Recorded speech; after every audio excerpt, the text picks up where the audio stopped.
Hey guys. Hi guys. Today we're going to be talking about some beginner mistakes that we see repeated pretty often with new travelers that we talk to.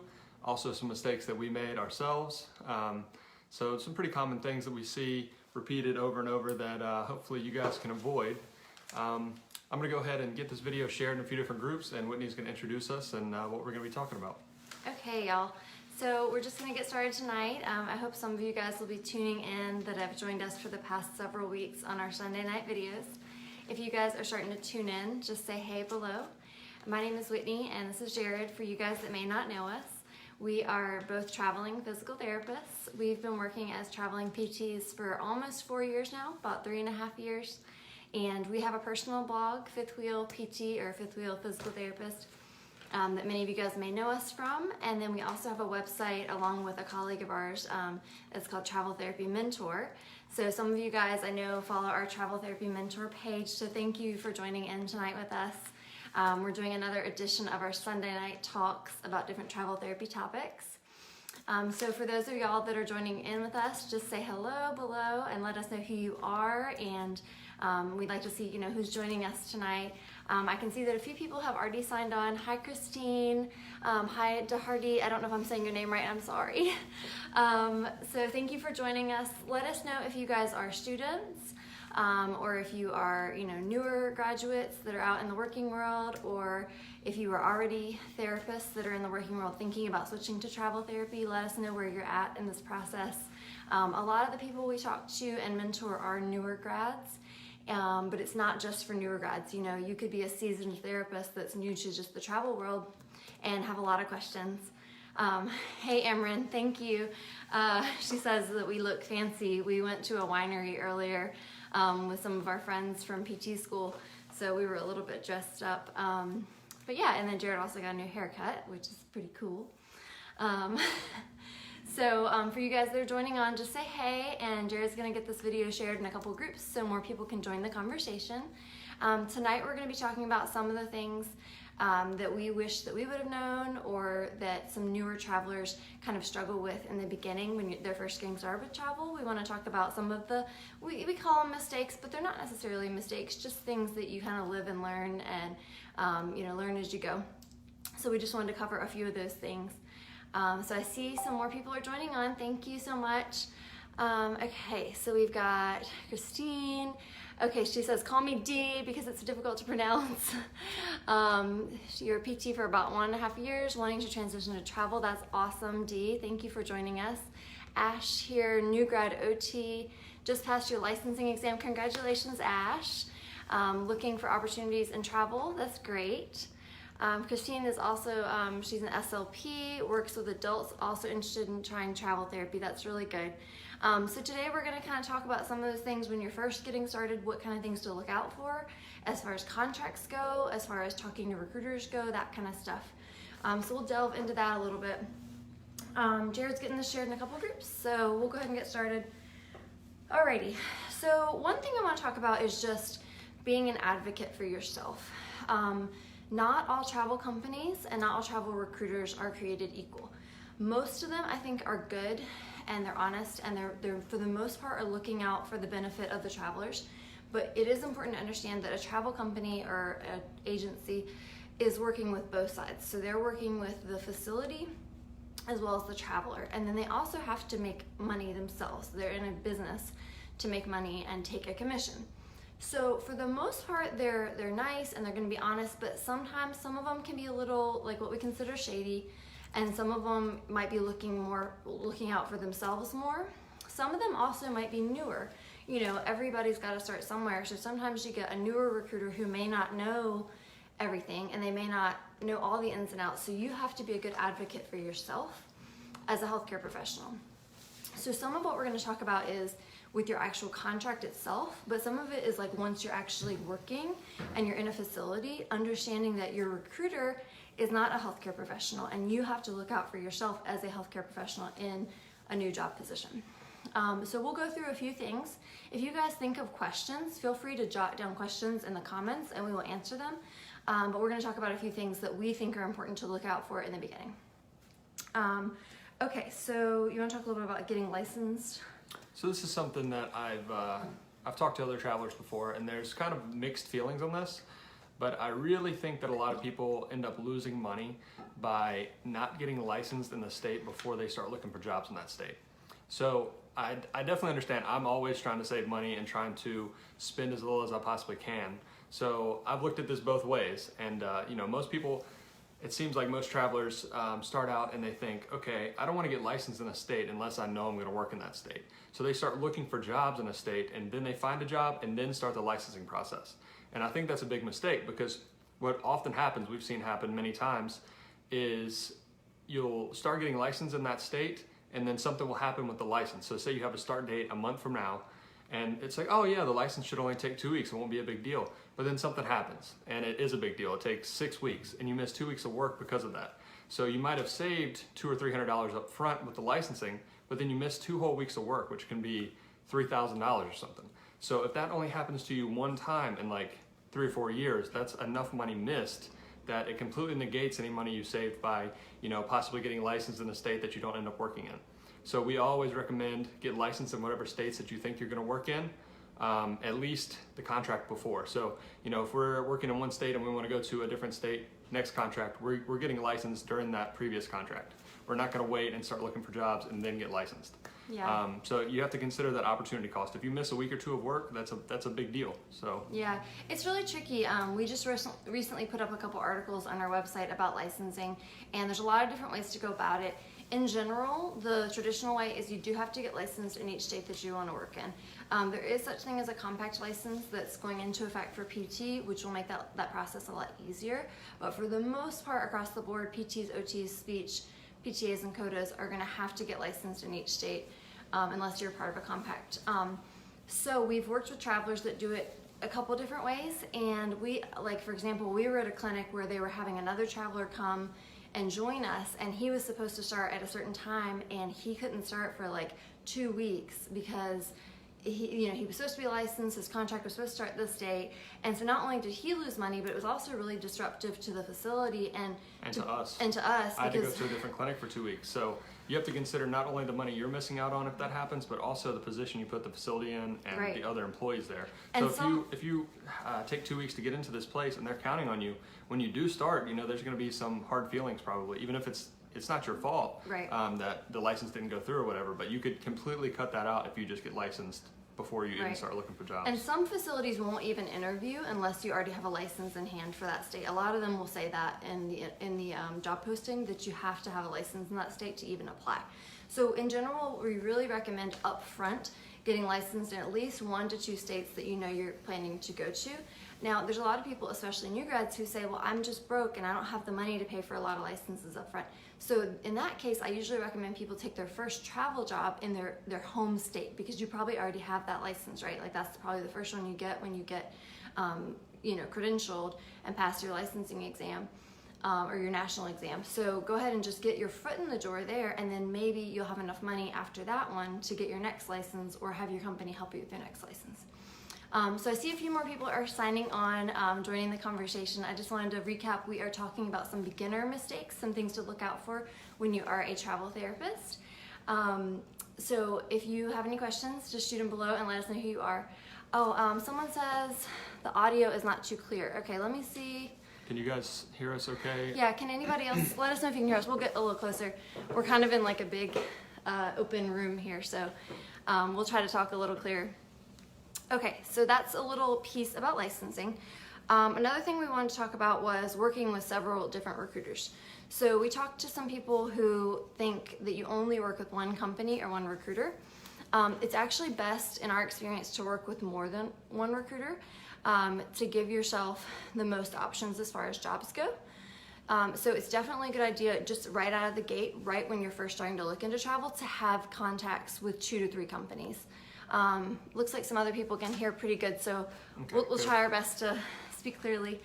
So yeah, working with multiple recruiters. And what that means is, it just means that you're in contact with them. It means that you have a few that are searching for jobs for you. It does not mean that you're an employee of theirs. Just that you're, in contact with them. So you're only an employee of a company once you've already taken a job with them. So that's something to keep in mind. We definitely have always worked with at least 3 recruiters, especially when traveling as a pair. it's best to work with a couple of different recruiters because you'll have the most job options. So if you guys are interested in knowing the recruiters that we work with, feel free to leave us a comment below. Just type recruiter and we'll send you recruiter recommendations later, because that's definitely something that you want. That's like the first step, really, licensing and finding a good recruiter. Yeah, and there's a few reasons for that, working with multiple recruiters. One is that more job options. The other thing is if you're just working with one recruiter and they know you're only working with them, then depending on the recruiter, some are better than others, of course, but if you have a recruiter that's trying to make as much as possible and take advantage of travelers, they can offer you lower pay, and they know that they don't have any competition, so why not try to offer you low pay and then get you to take the job? But if you're working with three different recruiters and they know that if they offer you a low paying job and someone else offers you a job making $100 more a week, you're going to take that other job. That's more incentive for them to offer you the highest that they can. If that makes sense. That, and I enjoy working with different companies because some of them do it just a little bit differently, and you'll find things that you like about company A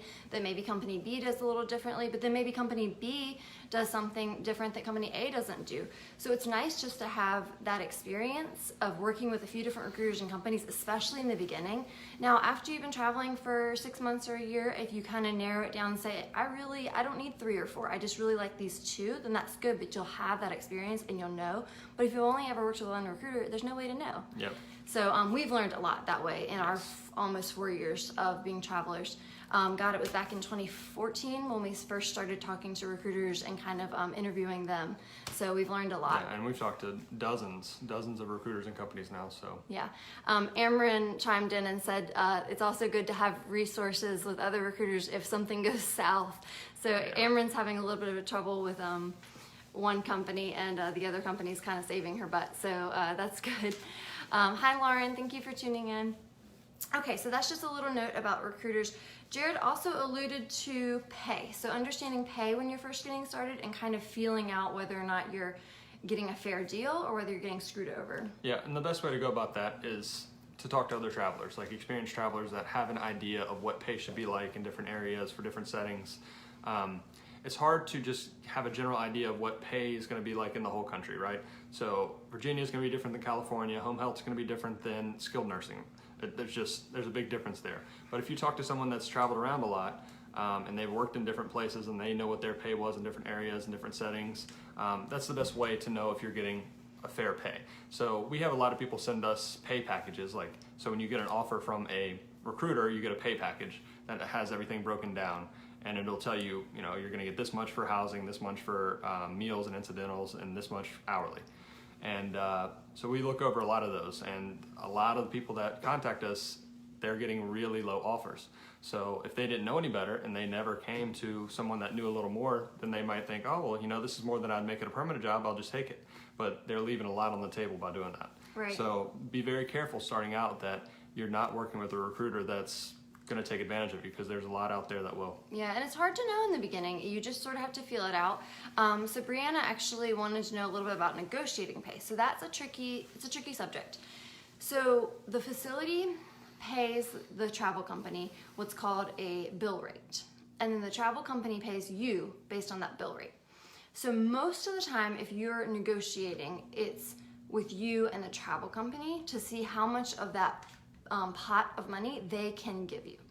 Most of the time when you say I need more money or that's not enough money, they're usually not going back to the facility and asking for more money. Now sometimes they do, and if you have a really honest recruiter and you get to know them very well, you can just be candid and ask them, like, where's this money coming from?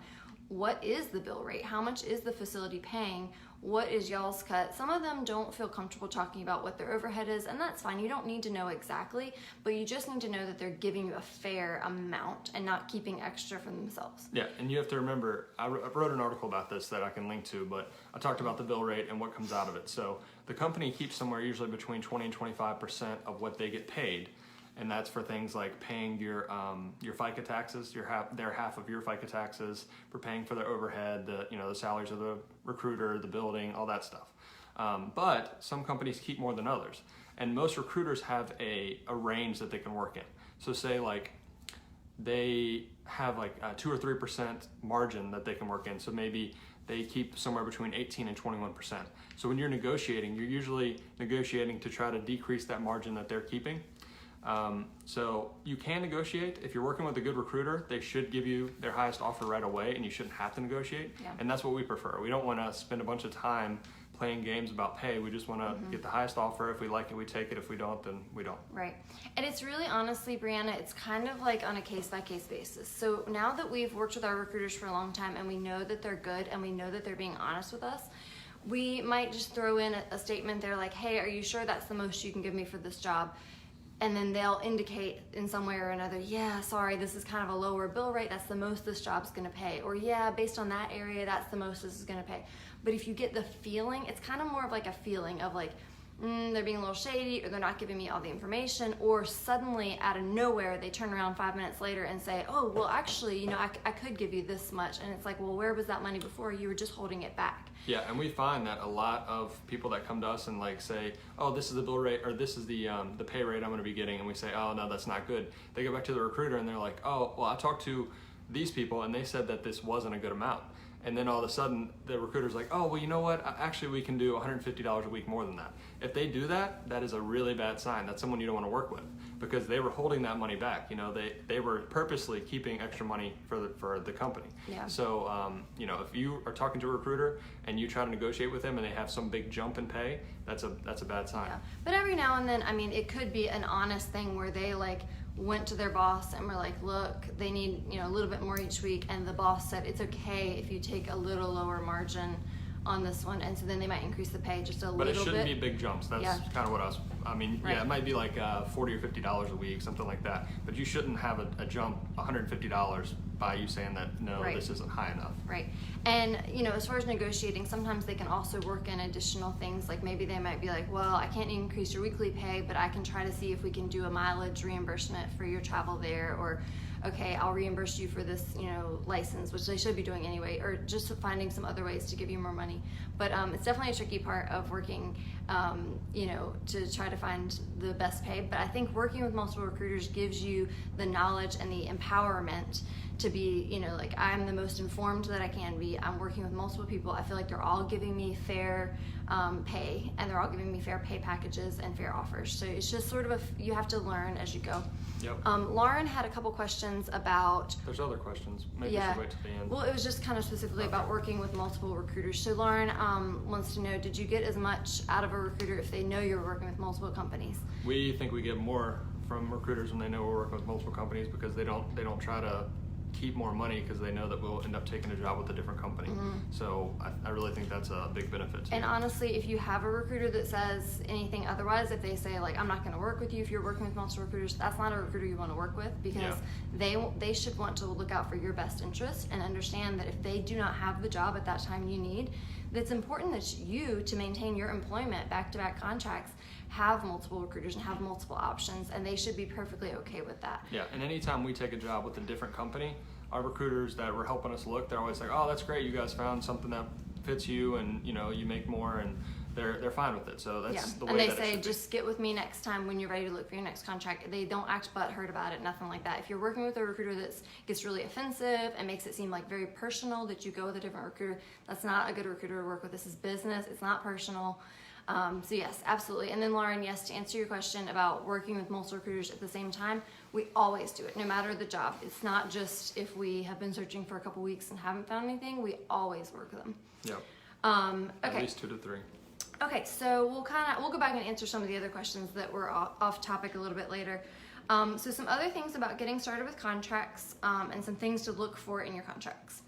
Overtime rate. So that was a big thing in the beginning that we didn't know anything about. So we accepted our first contracts. We were all excited. We had a pay figure in mind. We had talked to a couple other travelers, so we knew about what was a good pay range for us. We took on the low end of that, but we were happy to just have jobs, right? So when you're a traveler, you know, you have a lower taxable pay.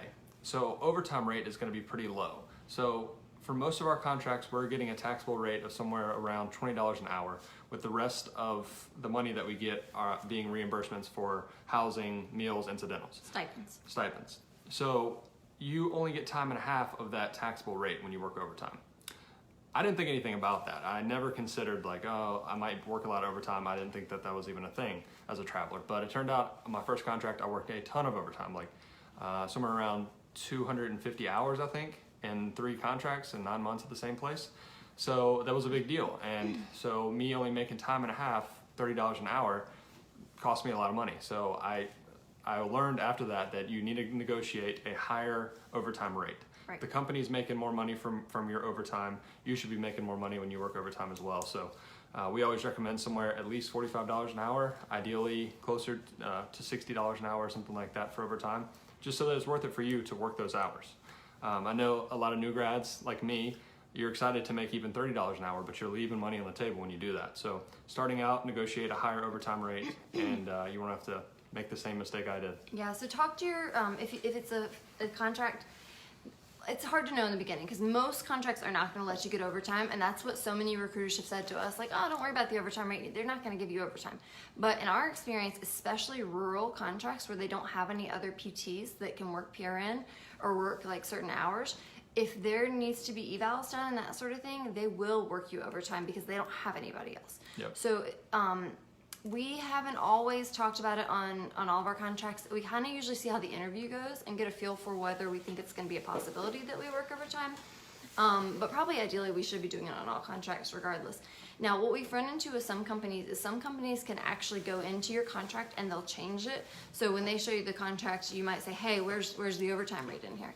And they might say, oh, that's easy. I can go back and I can change it. And I'll just say, instead of overtime being time and a half on your hourly, we'll make overtime either 2 times or 3 times your hourly, or we'll just make overtime a flat rate of like $60 an hour.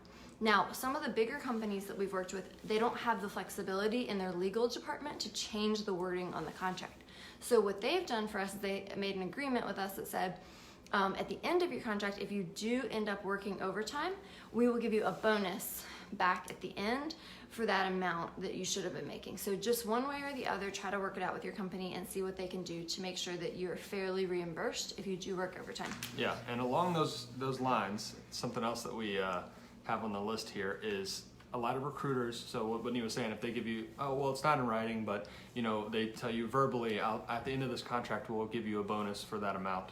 A lot of them will say that kind of stuff for all different kinds of things. Sometimes that's okay, sometimes it's not, because the contract is legally binding. What they told you you can't reinforce that at all. Yeah. So if something happens and they don't live up to their word, you have no legal leg to stand on. Yeah. So try to get it in writing, even if it's an email. Even if they say, because I have a recruiter that I trust very much that we've worked with for over 3 years. And they're just a big company, and like I've talked to the manager and he says, like, from a legal standpoint, our legal department will not let us change the wording, like the way the document is made. So we just try to make sure if it's going to be something like an overtime clause, we at least get it written into an email that we can reference back to and say, hey, look, you said this, and we trust them because we've worked with them for so long. Yeah, but when you're starting out, you won't have that kind of relationship. So try to get everything in writing. Yep. Once you're farther along, 3-4 years in, and you have good relationships with your recruiters, then you might be able to take their word for things. But in the beginning, don't trust them just saying, oh yeah, no problem, I'll take care of it. Get it written in the contract. Yep.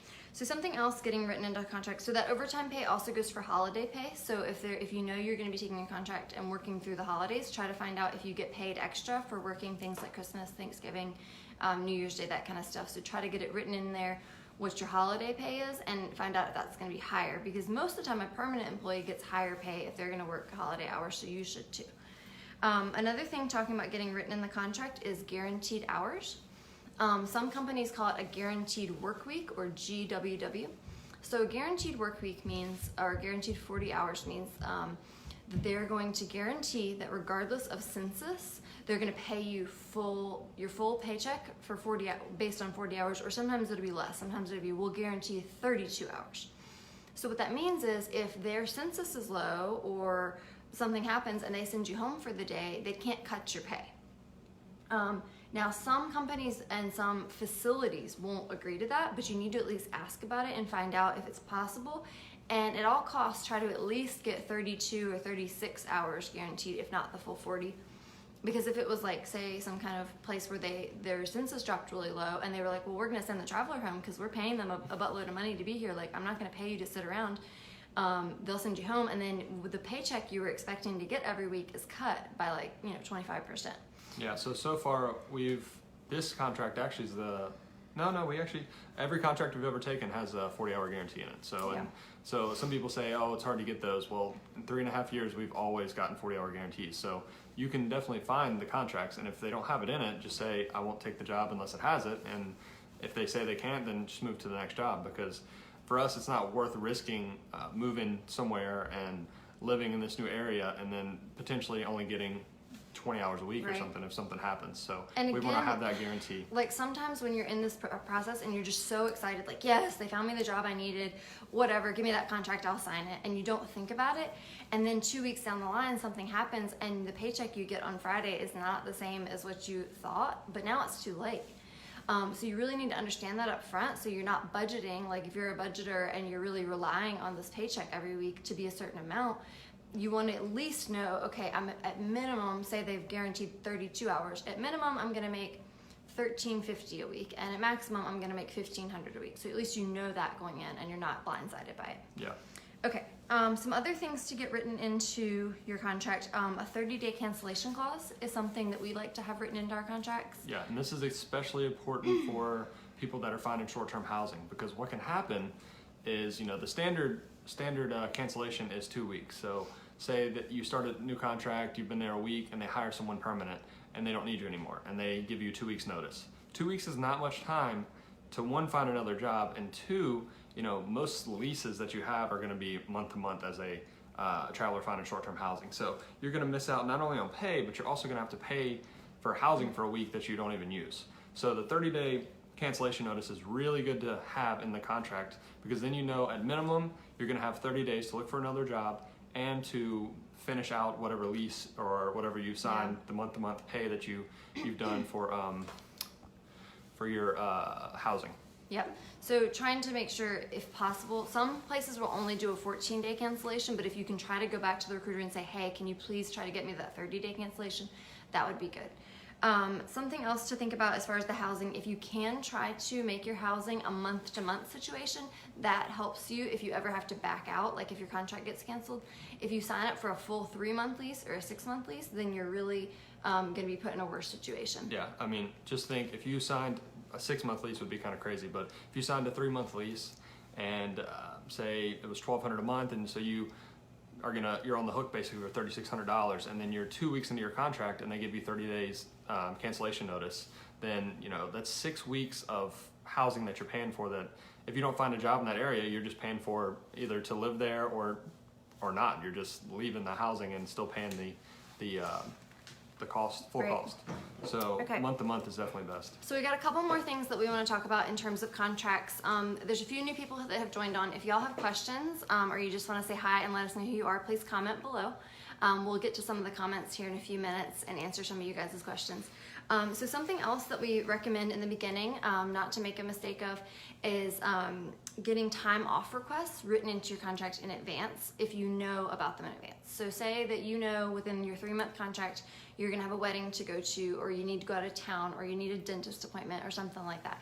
Try to map out those dates in advance and have them written in your contract. Again, avoiding verbal agreements if at all possible. You want it to be written, so that way there's no question you have to be off that day, and your boss can't suddenly that day be like, no, I didn't agree to let you have Friday off. Just have it written in. Something else I want to touch on, kind of circling back to pay, was new grad pay. So getting started, especially as a new grad, some of the recruiters will tell you this job is only going to pay a certain amount because you're a new grad.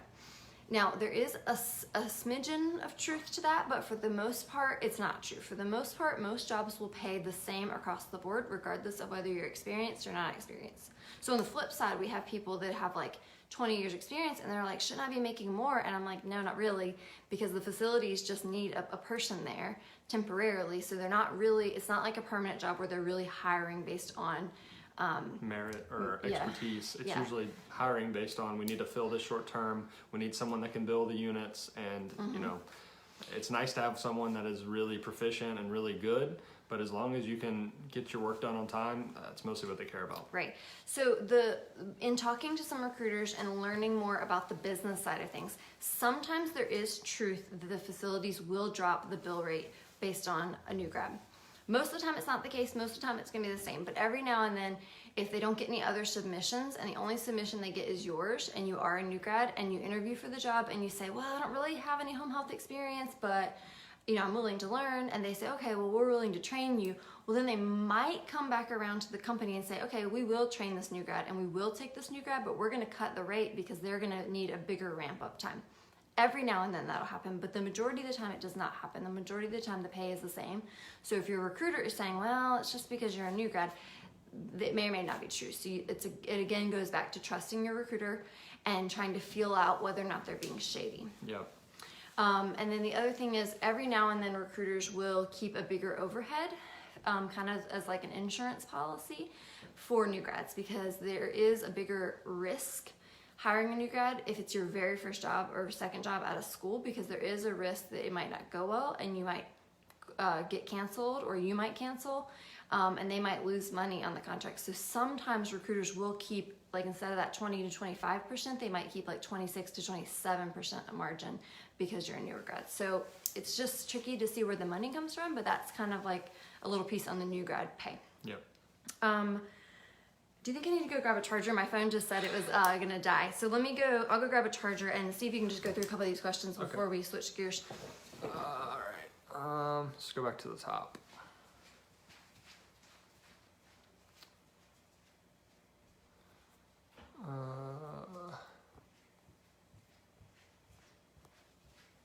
Okay, what are some of the best ways to establish a tax home without fear of auditing? Are there any specific requirements to show duplicating expenses? So that's definitely a video we're gonna make separately because that's a pretty big topic, but I would say in general, you wanna keep a copy of the lease for wherever you are. Like, so if you're renting a room or renting an apartment, you wanna keep a copy of the lease there. You wanna keep some kind of proof of payment. So that could be like a receipt from a landlord, or it could be like a canceled check. So, after you write the check, you can print off the canceled check from online banking or whatever. And you also want to have is it working? It's hard to know. Okay, well, I think it is. Hard to say. You also want to have your things registered at that address. So like your car insurance, your voter registration, you want to get most of your mail to that home address. So those are the big things. You also want to make sure that you're going back to that address a sufficient amount of time throughout the year. Okay, so yeah, like you said, we'll talk about tax homes a little bit more later. Jill wants to know about packing, what to pack and what to bring with you in your first assignment. Again, that might be a totally separate topic. It's a lot. Yeah, but that is something that we just had to go through a couple weeks ago. Yeah. So minimalize as much as possible. Yes. Jill, I'll write you a comment after this. We did, I don't know if you guys know so much about our story, but we actually went out of the country for 5 months just using a backpack, like backpacking style. So we do know how to minimize. We didn't do such a great job this contract just because you have to deal with like house goods. one of us did a worse job than the other. So anyway, Jill, I'll leave you a comment about packing, but it definitely is tricky. Let's see. And we talked about recruiters with them. Let's see. Christine wants to know, how does it work with working with multiple companies with the benefits? So we wrote an article about this I'll link to. That's something else that we're going to make a whole video about is travel benefits. And we haven't done that yet, have we? I don't think so. We wrote an article, but I don't think we've done a video. Yeah, so I'll link to the article, but it makes things a little bit more complicated because you have to switch health insurance. But for the most part, it works out pretty well. There's ways, which I talked about in this article, where you can kind of cover gaps in your health insurance going from one company to another. So it's not a huge deal, but it is definitely a little bit more hassle. Mm-hmm. But I think that hassle is well worth the extra pay and the more job opportunities from working with different companies. Yeah. Laura says that she got $68 an hour for overtime, I'm assuming, for her current contract. That's awesome. Congratulations. Let's see. Lauren wants to know about non-compete clauses in contracts. We have not encountered that. Yeah, none of the contracts we've ever had have that. But we have heard that a lot of them do. For the most part, I would say, I don't know if they'll remove that. And I don't think it would be a big deal for us, because usually it's something like, you can't work at that same facility within a year. And so most of the time, or you can't work at that same facility within a year if it's through a different company. So for the most part, if we heard about a job through a certain company and we're working with that company, if we were gonna go back to that facility, we would work with the same company. We wouldn't like try to take it to a different company and say, hey, there's this place I worked, they need someone else, we would just go back to that same company. So for the most part, that's not something we worry much about, but we also haven't had that in our contracts. Yeah, and you can always ask Lauren if that seems like something, like I've seen a couple people ask, for example, what if you take a travel contract with a pretty well-known chain and then later you want to work perm for them or you want to work PRN for them, and that might be a concern to you, then that might be something you need to ask about. But if it's facility policy, then it's just facility policy and they may or may not remove it, but you should always ask. Okay, Wayne wants to know, what have you guys seen for new grads? Talking about new grads getting traveling positions. So it's a little bit harder for new grads. There's some facilities that are going to be skeptical about taking a new grad, and sometimes it'll come down to your phone interview. So if you sound pretty confident, like you know what you're talking about when you talk to the manager, then they might take you. The only time I ever got turned down for a job in my whole life was our very first travel contract, interviewing for a sports med outpatient ortho. And it was a pretty intense interview. It's the only intense interview I've ever had as a traveler. And I guess I didn't sound confident enough and they turned me down for that. So there are some that are more picky for new grads. They want to make sure that you're ready to go up and running. And I felt like I was, but they didn't. So yeah, it is a little bit harder, but we didn't have any trouble. And we know a lot of new grads that travel that find jobs. So it's a little bit more limited, but you can definitely find something. And then somebody wants to know what's the best travel company to work with. We can shoot you a message after this and share some travel companies and there's no one best company. There's everyone has different opinions on this. If you ask 20 different travelers, you'll probably get 10 or 15 different answers. Mm-hmm. So we have 3 or 4 that we like a lot, that we can send you information for, but they all have pros and cons. Like some pay really well, some have better benefits, some have new grad programs, some don't. Mm-hmm. So there's so many different variables. So we try, when someone asks us for recruiter recommendations, to get some information about you so that we can kind of match recruiters a little bit and match you with a company that will work well for you. Right. So there's no one answer there, but we can send you some recommendations. Yeah, so if anybody's interested in just hearing our recommendations, you can just comment below, just say recruiter, and we'll send you a message afterwards. But like Jared said, we have a ton of friends that are travelers that have had good success with other companies and other recruiters. Your recruiter is really going to be what makes a huge difference, and then just making sure that the company, you like their benefits and that sort of thing. Okay, Dee wants to know, what's a typical hourly rate, excluding stipends? So we've heard anywhere between $15 an hour all the way up to $30 an hour as a taxable rate for travelers. We normally stay in like the $20 to $22 an hour range, mm-hmm. because that's low enough that we can get higher pay, but still high enough that we feel like it's reasonable. But travelers have a bunch of different opinions on how low you can go or how high you should go. Companies have different requirements. Yeah, I'd say a typical for a PT, OT, or speech therapist, you're going to see around $20 an hour, and then they're going to dump the rest of the pay into stipends. Yep. And you can kind of reference back to our pay articles and pay video to understand why they might do that, what that means, like balancing it between the taxable and the non-taxable. Okay. Dee also wants to know, have you been able to sell advanced certifications, experiences in order to negotiate pay?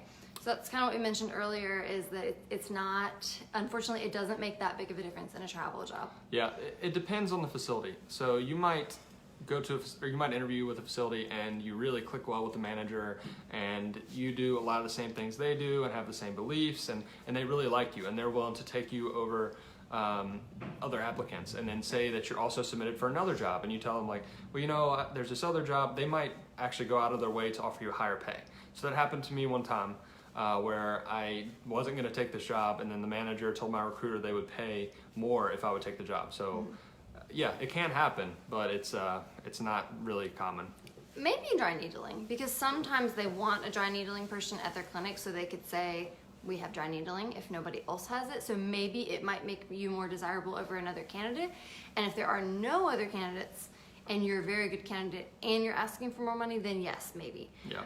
If they feel you're going to add value to their clinic, and especially, I mean, let's be honest, be productive and be a good asset to their clinic from a productivity and financial standpoint, then yes. But because it's a temporary position, you don't get as much of a benefit of having that stuff as you would in a perm position. Yeah, we've got a few more points we want to cover. We do have a couple more finish things. these questions, but we got a few more that we're going to cover after this. Hi Xander, thank you for tuning in. Our new assignment is going well. I am a full 2 weeks in. Jared has just started. I'm 2 days in. So. Yeah, so he started a little bit later than I did.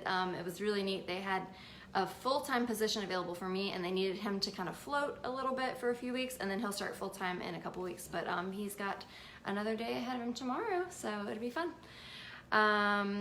Okay, Ash wants to know, are you more marketable if you're super flexible with your schedules? For example, shifts, weekends, fill-in as PRN. Yeah, I would say so. But again, it just depends. Like every single facility, every single job is different. Yeah, most outpatient, they're not going to need you to be really flexible.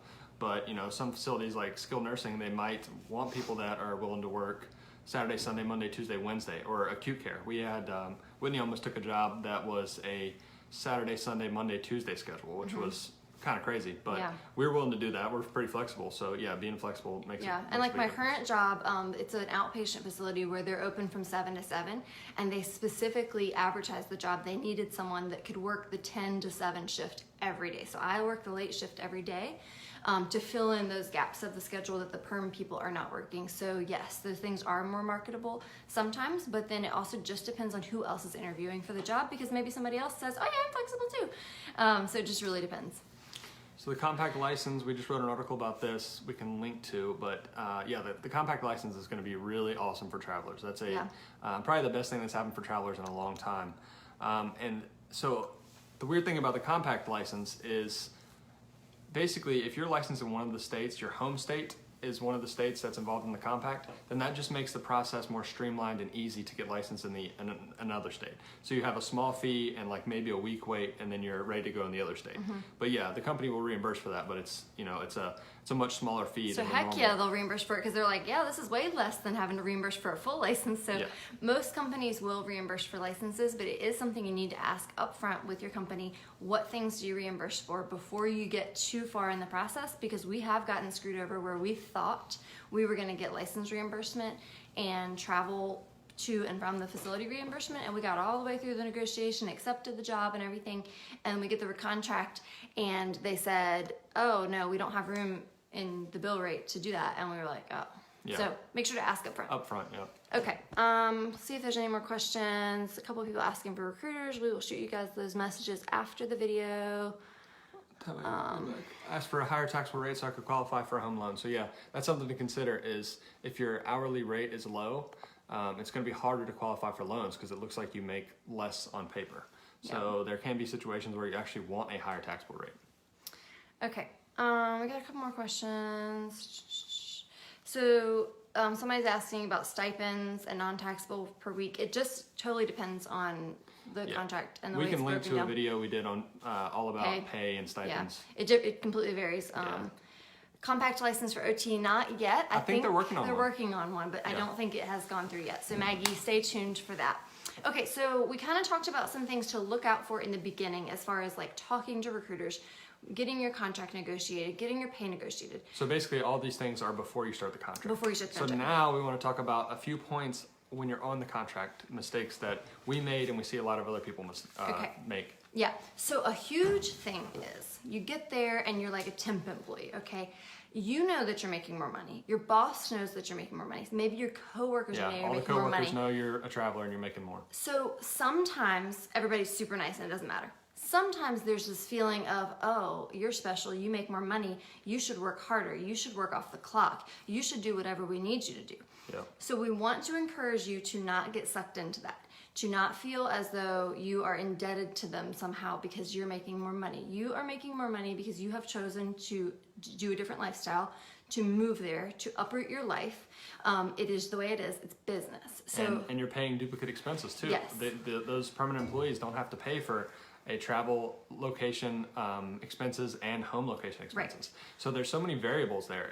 You should not feel bad about making more and make that be a reason that you're like, well, you know, I'll do a couple hours a week of paperwork off the clock. Right. So we don't work off the clock. We have a strict rule on that. A strict no working off the clock rule. Yes. And you should too. You and PSA, tell everyone, It is illegal to work off the clock.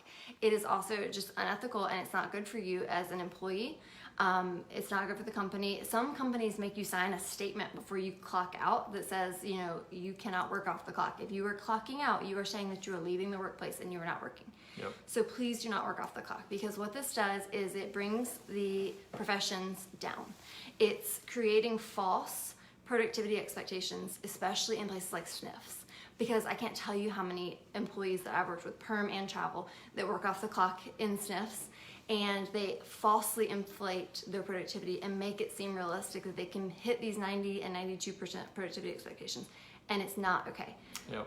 So don't feel pressure to work off the clock. I literally, at my first job, had a manager tell me that I should be writing notes during my lunchtime, because they were paying me a lot to be there. Yeah. And that's what everybody else did there, and I should be doing it too. And I made some comment that I had gone outside for lunch and sat on the bench because it was sunny outside, and this manager said, "Oh, you mean you weren't finishing your notes during lunch? Why did you go outside?" So don't get bullied into that. We see that way too often, and you have to be honest with the manager. Tell them that you're not going to do that. If they have a problem with it, then you can go somewhere else. Yeah. So just kind of knowing your worth and standing up for yourself and advocating for yourself as a professional. Please don't work off the clock. So don't feel pressured. If you ever do feel like you're getting pressured, like you can't meet the workload that they've put in front of you for a 40-hour week and they don't want to pay you overtime, then you need to have a conversation with either your director or go back to your recruiter and say, look, the workload that they're giving me is not manageable. They're giving me too much that I can't complete in a 40-hour week. So either they're going to have to pay me overtime or they're going to have to decrease my workload. Yep. So however you need to handle that in a professional way, whether that's speaking to your director or speaking to your recruiter, please do that, and just please don't feel pressure to work off the clock. Okay, and then also just a bit about productivity expectations. So a lot of times when you do your interview, you want to get a feel for what the productivity is like. SNFs sometimes would be 90, 92% sometimes for assistants. You need to understand what your experience level is and how comfortable you are with that. If you're not comfortable with it, you need to, in a professional way, without saying, that you're not qualified, just say, can you please let me know how your permanent therapists are able to meet that productivity? In what ways are you enabling your therapist to meet that productivity? Do you have techs? Do you have transporters that will bring the patients to the rooms? Is the schedule laid out for the day? I've worked at some SNFs where, the patients have a schedule. If it's not that way, if they don't have techs, if you're managing setting up your schedule for the day, working around nursing, working around meal times, going and getting all the equipment and the patients yourself, there's no transporters, 90% is just not realistic. So you need to have that discussion to say, what if I have a week where I'm an evaluating therapist? What if I have a week where I have a lot of discharges? What if I have a week where I have a lot of evals? If the manager seems flexible and says, we'd like for you to hit 90, but I understand if you're busier, you hit, 85, 80 some weeks, then that's going to be a manager that's going to kind of work with you and you can understand that. Yeah. If they're inflexible on that and you get that feeling right up front and the productivity requirement is already on the high end of what you think is reasonable, right, it's probably not a good place for you. Right. Or if it's outpatient, for example, and they say, oh yeah, we expect you to be seeing 16 patients a day or 18 patients a day in an 8-hour workday. And you say, well, when do your therapists get their notes done? And then they indicate that you can take work home, or Hi, you Beth. can do notes at home. They say that. That's usually not a good sign. Hi, Beth. Thank you for being my tech. I appreciate it. You know a little bit about productivity expectations. So anyway, if you're outpatient there, DOR, I didn't hear at all what you said. I was just saying that if they tell you something about you can do notes at home, or that's a bad sign. Yeah, so if they say, oh, don't worry, you can take your laptop home to do notes at home, then you need to, without being unprofessional, maybe either internalize that and say, okay, I'm going to turn this job down, or that's a discussion I need to have with them, because you're not going to take your computer out and you're not going to do notes off the clock because you're an hourly employee. So something to keep in mind about productivity, just be strong, stand up for yourself, be empowered, and don't work off the clock. Don't be bullied into doing productivity that's unrealistic and is not good patient care. Yep. Okay, one more thing I wanted to talk about as far as once you're on contract is not doing anything that's not agreed upon in your contract or not written into your contract. An example of this might be, say you agreed to work at one building, but then when you get to your job, you find out that they actually want you to go to different buildings. Now, if it's just one other building and it's sometimes, then this might be okay and you might feel comfortable with it. But you need to always make sure to talk to your recruiter and let them know what's going on and say, I want this written into my contract. Because if it's not, it's a slippery slope where the manager could have you start doing all these things and commuting different places that you didn't agree to commute to.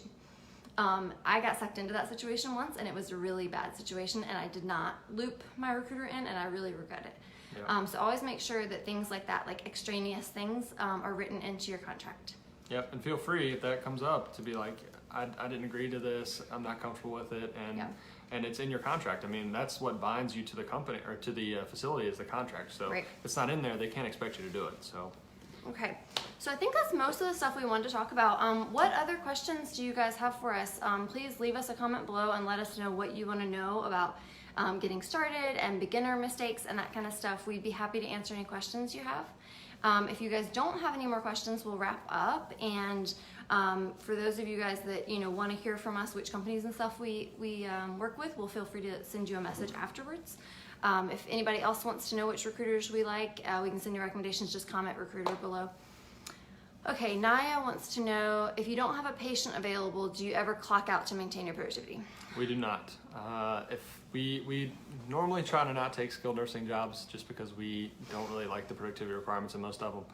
But yeah, if there was no patient available, I'd either work on documentation or cleaning or something like that. There's no way that I would clock out in the middle of the day and still have to be at work. If you're clocking out, that means you have the freedom to go home, right? And I've seen, Naya, you're not the only one. Yeah. So many permanent employees and travelers do that. And it's so sad because it's like, you're sitting in the hall, you're at work, you're waiting for this patient to get done. That's a realistic part of healthcare. Yeah. You still are there, you're still working. You didn't choose to go home. You're not going out and getting a soda, going home for the day. Like, you're sitting there waiting on this patient to be ready because of nursing or whatever. You have other, clinical things that you need to do, catch up on your notes, that sort of thing, maybe go get a different patient, but you should not be clocking out. It's illegal and it's not okay. So yeah, that's our 2 cents on that. Anybody else has any questions about kind of beginning as a travel therapist, please let us know. All right, so Maggie asked about insurance. So I've written an article about insurance specifically that I'll link to. But in general, we take the company's insurance. So each company, I don't think we've ever seen a company that doesn't offer health insurance. So while we're working with that company, we take their insurance, we use that until we finish the contract. Depending on if we stay with that company or move to a different company, we if we stay with the same company, we stay on their insurance. If we move to a different company, we switch insurance. And if there's a big gap there, then we can either use COBRA to cover that gap, which is, a lot of people don't know about COBRA, but it's in the article that I'll link to. Or you can just sign up for a marketplace plan temporarily if it's a long gap. So say like 2 or 3 months you take off, then like we're gonna do later this year, we'll sign up for the marketplace plan and have that cover that gap. So when you leave a job, you can enroll in the marketplace whenever you have a change in status is what they call it. So Yeah, insurance is certainly tricky, but we can talk more about that in a later video. Brianna wants to know, if you use Airbnb for housing, how do you negotiate that? What info do you give? What do you expect from the landlord? So there's a lot of different ways to negotiate housing. A lot of people use Airbnb. We have not specifically gone through Airbnb for a travel contract. I do know that there are some people that will try to negotiate outside of Airbnb. I know it's a little tricky because Airbnb obviously does not want you to do that. One strategy you could use is try to message them and see if they're willing to talk to you outside of Airbnb and negotiate a lower rate. And just explain the situation. So a lot of people, either they're familiar with travel healthcare and they'll understand, or they have no idea that it exists. And if you're like, I'm gonna be in your area for 3 months, I'm a professional, it's not like I'm just a transient person coming in and out, and explain the situation. And that's the kind of people that people on Airbnb want to have. That's who the hosts want to have. So a lot of times they'll be willing to work with you on that. Yeah, and I mean, advocate for yourself and explain what it is. I'm here, I'm helping your community, I'm here to, help with your local hospital. Would you be willing to do a lower rate? Other people have suggested like maybe renting for a weekend or a week with the Airbnb platform up front, and then once you get there and you get to know the landlord and that sort of thing, then maybe negotiating, hey, is this something you have available for longer? Would you be willing to work with me? Yeah, that's a good plan. Yeah. Okay, so Ash wants to know, if you have fieldwork experience in post-acute SNF, hand therapy, and want to break into home health, long-term care, should you make it known to your recruiters that you want to learn and put in the work? Yes, so if you want to break out and experience new settings, absolutely. So let your recruiters know that you're willing. Basically how it works is they will present you with some job options. For example, like in the state you want to work with. So say you want to work in South Carolina or Georgia. And they'll say, okay, Ash, here's all the jobs we have in South Carolina and Georgia. And then maybe they're like an outpatient and a SNF and a hospital. And then you say, yeah, you know, I'm really interested in SNF. But maybe also home health. Like if there's a good home health opportunity and I have an interview for it and they're willing to train me, then I would love to do that. So those are great things to let your recruiter know. And it really just depends on which job pops up, how the interview goes, if they're willing to train you a little bit, if you feel like you're gonna need a lot of training.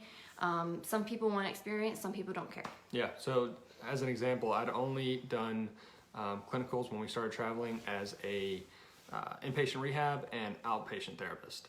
So, and since then, since we started traveling, I've taken contracts in skilled nursing, I did some home health, I did wound care, I did acute care. So I had no experience in any of those, and I took jobs in those, but I just made sure that the facility was willing to work with me, and I learned along the way. So you can branch travel out. Is a really great opportunity for you to be able to branch out into new settings, and especially just knowing that it's usually 3 months and you have the opportunity to switch after that. Hi Elizabeth, thank you for tuning in and supporting us.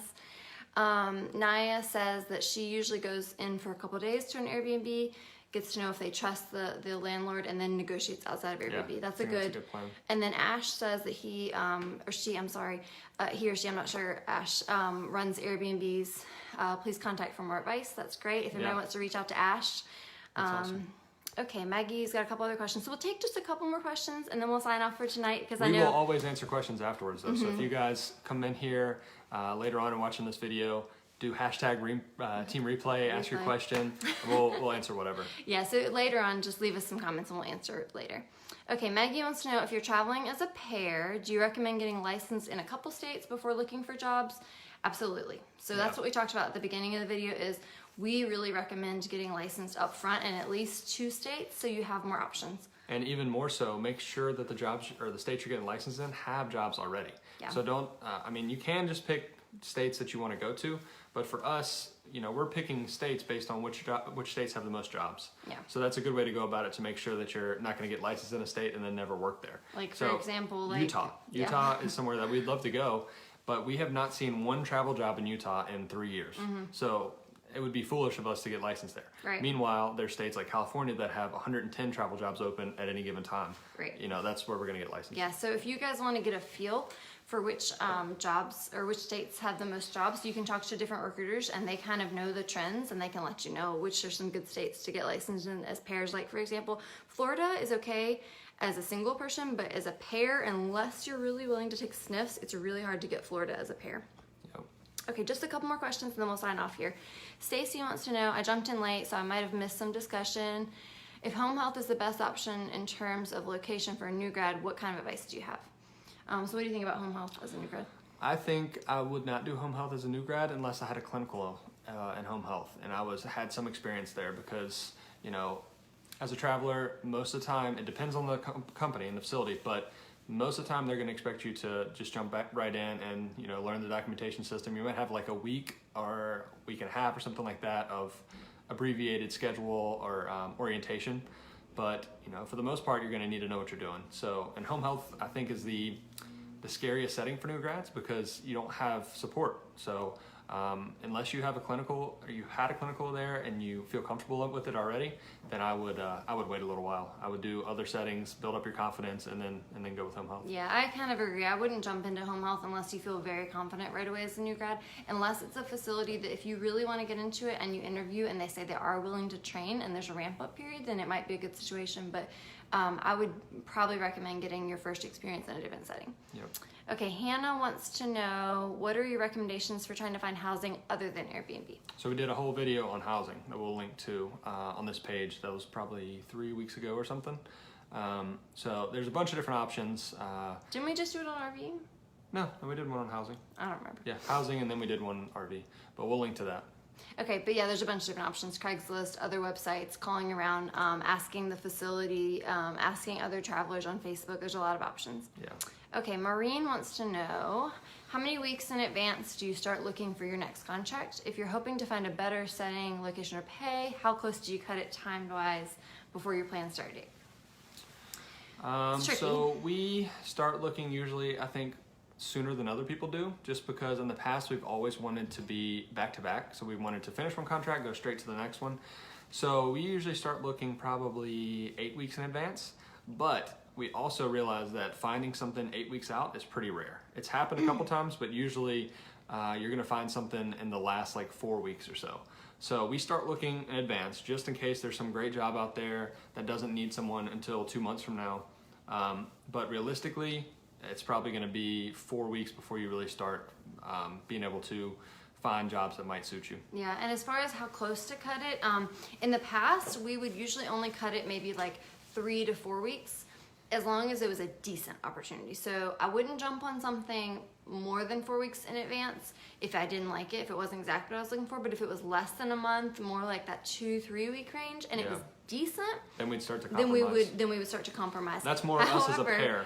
Yeah. However, this time we cut it really close because we were a little bit more flexible on our start date, so we just kept cutting it back and back and back. So we expected to maybe start the first week of January, and it just didn't happen. And we just kept saying, well, we'll wait another week. Well, we'll wait another week. And it ended up being like 4 weeks or 6 weeks almost after our desired start date that we finally started. And that was just us being super picky, to be honest. Yeah, we didn't have any reason that we had to work right away, so it wasn't a big deal. So I'd say once you get in that like 3 to 4 week range is when you have to maybe start compromising on, like you said, either setting, location, or pay. Yeah. Okay, so I think we're coming up on the end of the comments. Jeremy is tuning in and says that Facebook and Furnish Finder are very successful for housing, which is a great suggestion. I think those are good options for sure. So you guys, we're gonna sign off here. If y'all have any more questions after the video is over, please just comment below and let us know. If you want to talk more specifically about one of these topics, feel free to send us a message on our Travel Therapy Mentor page on Facebook, or you can send us a message through our actual website, traveltherapymentor.com. If you guys have gotten value out of this video, we would love if you could just like it, share it, tag a friend. That way we can spread our information and share it with others. We really appreciate you guys tuning in. Next week, we are going to be doing our video on Monday night instead of Sunday night. So Jeremy was tuning in. We're going to be in the Dominican Republic with him, which is going to be pretty exciting. Yes, so we are going to the Dominican Republic on Wednesday with Club Core Med, which is a trip through Core Medical Group. And next week, we're going to do our video after we get back from the trip on Monday night. We're going to talk about what Club Core Med is. We're going to talk about doing a trip with other travelers. So we'll recap our trip next week, and we're going to also talk about what we recently wrote an article about, which was kind of like extra benefits. Or intangible benefits is what I named it. It was a catch-all thing. I don't know. Probably not a good name, but. So intangible benefits of different travel companies. So next week, it'll be Monday night around 8 or 9 o'clock, and we'll post it on our page. So if you guys, again, if you've gotten value out of this, please just leave us a comment, give us a thumbs up, give us a heart, give us something, and we'll see you guys next week. Yep. Thank you guys. All right. See you later. Y'all have a great night.